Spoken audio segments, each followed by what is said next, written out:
En América Latina, el proceso de afianzamiento institucional fue un proceso lento. En el siglo XX, la mayor parte de los países tuvieron algún tipo de golpes de Estado.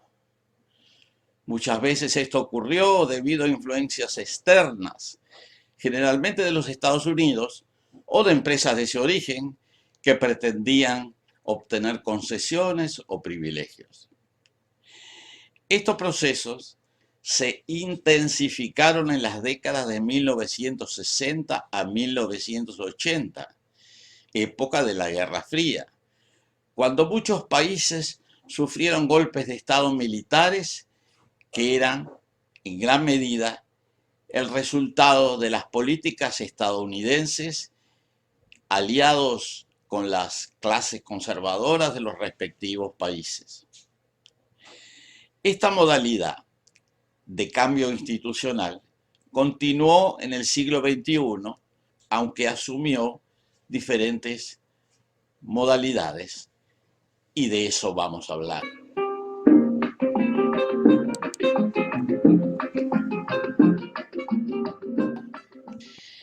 En el año 2002, el presidente actuante de Venezuela, Hugo Chávez, elegido con 56% del electorado en 1998, fue desplazado del poder por un golpe en el que asumió como presidente un señor Pedro Carmona, un empresario conservador, representante de las fuerzas de derecha, con apoyo de la Embajada de Estados Unidos. El golpe fracasó debido a la resistencia de las organizaciones progresistas, tanto en el interior de las Fuerzas Armadas como fuera de ellas. Desde entonces, el partido liderado por Hugo Chávez, el Movimiento Quinta República, que fue denominado en 2006 Partido Socialista Unido de Venezuela, ha mantenido el poder con mayorías sustanciales en varias elecciones, incluso después del fallecimiento de su líder. Y esto ocurrió a pesar de las sanciones, embargos y agresiones de los Estados Unidos y sus aliados europeos. En el año 2009, el presidente de Honduras, Manuel Zelaya, fue violentamente apresado y expulsado del país para derrocarlo y para eliminarlo como posible alternativa presidencial en el futuro. El golpe fue organizado por los sectores conservadores y las Fuerzas Armadas, también con el apoyo de los Estados Unidos. Manuel Zelaya había sido elegido en el año 2006 con 50% de apoyo electoral y había desarrollado políticas de inclusión social y de independencia de los Estados Unidos a nivel internacional. 12 años después, en el año 2021, una coalición de partidos de izquierda de Honduras eligió a Xiomara Castro a la presidencia por amplio margen. Xiomara Castro es la esposa de Manuel Zelaya. En el año 2012, en Paraguay, se produjo un golpe de Estado por el que el presidente Fernando Lugo fue separado arbitrariamente del poder por una decisión del Senado en una modalidad de golpe parlamentario que se repetiría en el futuro. Lugo había sido elegido como candidato del partido Alianza Patriótica para el Cambio por amplio margen en el 2008 y había desarrollado políticas sociales que beneficiaban a la mayoría de la población campesina y sectores más pobres de la población urbana. El golpe fue dado por el Senado, entonces controlado por el tradicional Partido Colorado. Hoy, casi 10 años después, Fernando Lugo es senador elegido por el Frente Guazú en 2 oportunidades y se considera que su presencia ha reaparecido firmemente como protagonista de la política paraguaya en el futuro. En el año 2018 se produjo el golpe de Estado más sintomático de este tipo de procesos en Brasil.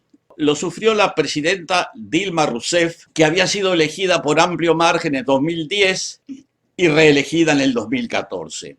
Se trató de una decisión del Senado con una base artificial y rebuscada que aseguró retomar el control político y económico del país por la clase conservadora y oligárquica tradicional brasileña. Poco tiempo después, Lula da Silva, el anterior presidente de Brasil por 2 términos, antecesor de Dilma Rousseff y líder de su mismo partido, fue acusado por un juez llamado Sergio Moro de un delito de corrupción sin ninguna base real y con la complicidad de los medios de prensa brasileños y de otros países. El propio juez Moro sería recompensado más tarde con el cargo de ministro de Justicia en el gobierno presidencial de Jair Bolsonaro. Finalmente, luego de cumplir una prisión de 1 año y medio, Lula da Silva fue absuelto y para las elecciones de 2022 es el candidato a la presidencia con mayor apoyo popular. En el año 2019, el presidente de Bolivia, Evo Morales, que había sido elegido en 2005 con un apoyo ampliamente mayoritario de 54% y reelegido en el 2009 y en el 2014 con 64 y 61% del electorado, respectivamente, fue desplazado del poder por una alianza militar conservadora con apoyo de los Estados Unidos y de la OEA.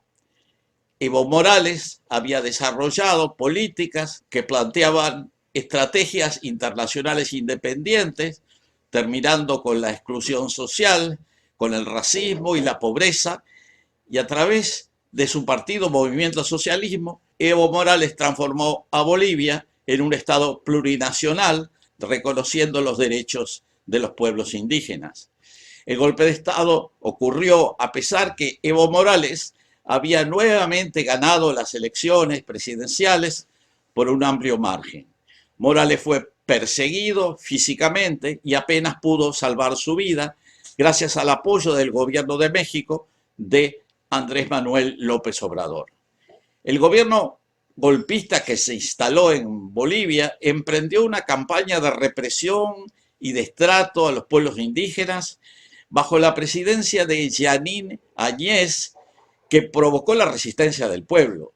Un año después, en 2020, luego de un aplastante triunfo electoral de Luis Arce, candidato del partido Movimiento al Socialismo, Evo Morales volvía triunfalmente a Bolivia, incorporándose a la militancia de su partido. Hoy, las políticas sociales, internacionalistas y de promoción a la diversidad cultural se han reinstalado en la República Plurinacional Boliviana. Las élites conservadoras de América Latina recurren a los golpes de Estado cada vez que se amenazan sus privilegios y, por supuesto, sin ninguna empatía con las masas populares empobrecidas que a menudo viven en la miseria extrema. Los 5 gobiernos que sufrieron golpes de Estado en este siglo, Venezuela, Honduras, Paraguay, Brasil y Bolivia, habían desarrollado firmes políticas de inclusión social que buscaban eliminar las mayores desigualdades de esos países. Los métodos utilizados por las derechas conservadoras dependieron de las circunstancias, ya sea por la acción militar, como en Honduras y Bolivia, o la destitución parlamentaria, como en los casos de Brasil y Paraguay. En todas estas circunstancias hay una élite conservadora que trata de mantener sus privilegios, generalmente con el apoyo de los Estados Unidos. Para terminar, es bueno señalar que en la actualidad hay 3 países que parecen inmunes a este tipo de golpe de Estado. Son gobiernos revolucionarios que eliminaron los viejos ejércitos, como Cuba y Nicaragua, o surgieron como revoluciones dentro de los propios cuadros de las Fuerzas Armadas, como en Venezuela. No es extraño, esos 3 países, Cuba, Nicaragua y Venezuela, sean el objeto de fuertes sanciones y embargo por parte de Estados Unidos y sus aliados, con una intensa propaganda en su contra por todos los medios controlados por los grupos conservadores y la derecha del continente, que son muchos. De todas maneras, los hechos han demostrado y siguen confirmando que en estos tres países no se desarrollan golpes de Estado porque son gobiernos con fuerte apoyo popular, que es seguramente la principal base de la estabilidad institucional y social.